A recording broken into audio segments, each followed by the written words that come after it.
ನಮಸ್ಕಾರ. ಆಹಾರ, ಆರೋಗ್ಯ, ಅಧ್ಯಾತ್ಮ ಈ ಸಂಸ್ಕಾರದ ಬೆಳಕಿಗೆ ತಮ್ಮೆಲ್ಲರಿಗೂ ಸ್ವಾಗತ, ಸುಸ್ವಾಗತ. ಇವತ್ತು ಆಗಸ್ಟ್ 19, 2026ರಲ್ಲಿ ವಿಶ್ವ ಮಾನವೀಯ ದಿನದ ಒಂದು ಆಚರಣೆಯನ್ನು ಆಚರಿಸ್ತಾ ಇದ್ದೀವಿ. ಇದರ ಮುಖ್ಯ ಉದ್ದೇಶ ಅಂತಂದರೆ ಸಂಕಷ್ಟದಲ್ಲಿರುವಂಥವರು, ಅವರಿಗೆ ಸಹಾಯಕ್ಕೆ ಹೋದಂಥ ವೈದ್ಯಕೀಯ ಸಿಬ್ಬಂದಿಯವರಿಗೆ ಕಷ್ಟ ನಷ್ಟ ಆದಾಗ ಅವರ ಸಂಗಾತಿಗೆ ನಾವು ಅವ್ರ ಬೆಂಬಲಕ್ಕೆ ಇದ್ದೀವಿ ಅಂತ ಈ ಸಲದ ಘೋಷಣೆ ಏನಂದರೆ strengthening the global stability local communities ಅಂತ ಎಂಡ್ಯೂರೆನ್ಸ್ ಅಂತ ಮಾಡಿದ್ದಾರೆ.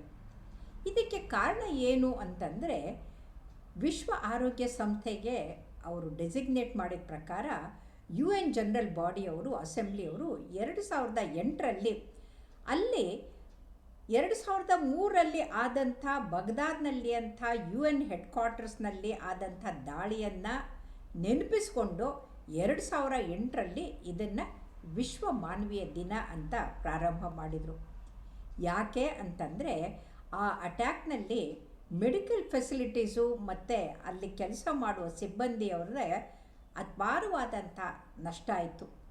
ಹಾಗಾಗಿ 2017ರಿಂದ 2026ರವರೆಗೂ 29 ದೇಶಗಳಲ್ಲಿ ಒಟ್ಟು 10,400 ಜನ ಅಲ್ಲಿ ಅವ್ರ ಮೇಲೆ ಅಟ್ಯಾಕ್ ಆಗಿದೆ.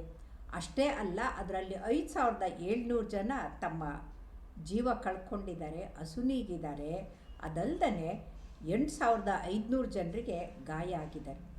ಇನ್ನೊಬ್ಬರ ಗಾಯವನ್ನು ಸರಿಪಡಿಸಿ ಅವರ ಜೀವ ಉಳಿಸೋಕ್ಕೆ ಹೋಗಿ ಇವರೇ ಸತ್ತಿರೋದನ್ನು ಕಂಡು ನಿಜವಾಗ್ಲೂ ಜಗತ್ತು ಮಾನವೀಯತೆ ಅಂದರೆ ಎಲ್ಲಿದೆ ಅಂತ, ಮಾನವೀಯತೆಯನ್ನು ಮೆರೆಯುವ ವೈದ್ಯರ ಮೇಲೆ ಹಲ್ಲೆ ಆದರೆ ಎಲ್ಲಿ ಮಾನವೀಯತೆ ಅಂತ ಅವರು ಈ ವಿಶ್ವ ಮಾನವೀಯ ದಿನವನ್ನು ಆಚರಿಸ್ತಾ ಇದ್ದಾರೆ. ಆದರೆ ನಮ್ಮ ದೇಶದಲ್ಲಿ ಅಹಿಂಸಾ ಪರಮೋ ಧರ್ಮ ಅಂತ ಸನಾತನ ಕಾಲದಿಂದನೂ ಬಂದಿದೆ. ಅದನ್ನು ಜೈನ ಧರ್ಮದವರು, ಬೌದ್ಧ ಧರ್ಮದವರು ಕೂಡ ಆಚರಿಸ್ತಾ ಬಂದಿದ್ದಾರೆ.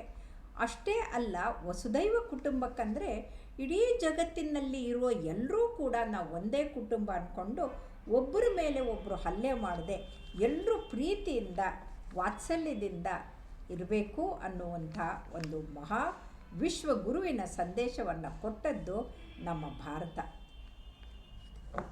ಸತತವಾಗಿ ಅನಾದಿ ಕಾಲದಲ್ಲೂ ಬಂದಂಥ ಈ ಇದನ್ನು ಮುಂದುವರಿಸ್ಕೊಂಡು ಬಂದು ಮುಂದೆ 12ನೇ ಶತಮಾನದಲ್ಲಿ ವಿಶ್ವದ ಪ್ರಥಮ ಮಾನವತಾವಾದಿಯಾದಂಥ ಬಸವಣ್ಣನವರು ದೈವೇ ಧರ್ಮದ ಮೂಲವಯ್ಯ ಅಂತ ಹೇಳಿದರು. ಹಾಗೆ ಮುಂದೆ ಸರ್ವ ಜನಾಂಗದ ಶಾಂತಿಯ ತೋಟ ಅಂತ ವಿಶ್ವ ಮಾನವ ಪರಿಕಲ್ಪನೆಯನ್ನು ಜಗತ್ತಿಗೆ ಬೀರಿದವರು ನಮ್ಮ ಜ್ಞಾನಪೀಠ ಪ್ರಶಸ್ತಿ ಪಡೆದಂಥ ಶ್ರೇಷ್ಠ ಕವಿಪುಂಗವ ಕುವೆಂಪು ಅವರು ನಮಗೆ ಆದರ್ಶ ಆಗಬೇಕು. ಮುಂದೆ ಏನಾದರೂ ಆಗು, ಮೊದಲು ಮಾನವನಾಗು, ಮಾನವೀಯತೆಯನ್ನು ಮೆರೆಯುವಂಥ ಮನುಷ್ಯನಾಗು ಅಂತ ಕಾವ್ಯಾನಂದರು ಅಂದರೆ ಸಿದ್ದಯ್ಯ ಪುರಾಣಿಕವರು ಕೂಡ ಹೇಳಿದರು. ಅವರು ನಮಗೆ ಮಾದರಿ. ಇನ್ನು ಸ್ವಾಮಿ ವಿವೇಕಾನಂದೇ ಅವರು ವಿಶ್ವಕ್ಕೆ ಸನಾತನ ಧರ್ಮದ ಮಹತ್ವವನ್ನು ಅರಿವು ಮಾಡಿಕೊಟ್ಟವರು. ಅವರು ಹೇಳಿದರು, ಸೇವೆಯೇ ಮಹಾ ಉಪದೇಶ. ಯಾರು ತನಗಾಗಿ ಬದುಕ್ತಾರಲ್ಲ ಅವರು ಬದುಕಲ್ಲ, ಇತರರಿಗಾಗಿ ಬದುಕೋದು ಅದೇ ಬದುಕು ಅಂತ ಹೇಳ್ತಾ ಜನಾರ್ದನನ ಸೇವೆ, ಜನರ ಸೇವೆಯೇ ಜನಾರ್ದನ ಸೇವೆ ಅಂತ ಅವರು ಜಗತ್ತಿಗೆ ಸಾರಿದರು. ಅವರು ನಮಗೆ ಆ ದಾರಿ ದೀಪ ಆಗಬೇಕು. ಆದರೆ ಇದನ್ನು ಬಿಟ್ಟು ಎಲ್ಲ ಕಡೆಗೆ ಯುದ್ಧ ಅಂತ ತಗೊಂಡ್ರೆ ಈಗ ಯುಕ್ರೇನು, ಲೆಬನಾನು, ಸಿರಿಯಾ ಎಲ್ಲ ಕಡೆಗೂ ಆಗಿರುವ ದಾಳಿಗಳಲ್ಲಿ ಇಷ್ಟು ಜನ ಸಾಯ್ತಿದ್ದಾರೆ. ಅದು ಸಾಯೋ ಜನರಿಗೆ ಸಹಾಯ ಮಾಡೋಕ್ಕೆ ಹೋದಂಥ ವೈದ್ಯರು, ಸಿಬ್ಬಂದಿಗಳು, ಆಯಾಗಳು ಹೋಗ್ತಾ ಇದ್ದಾರೆ.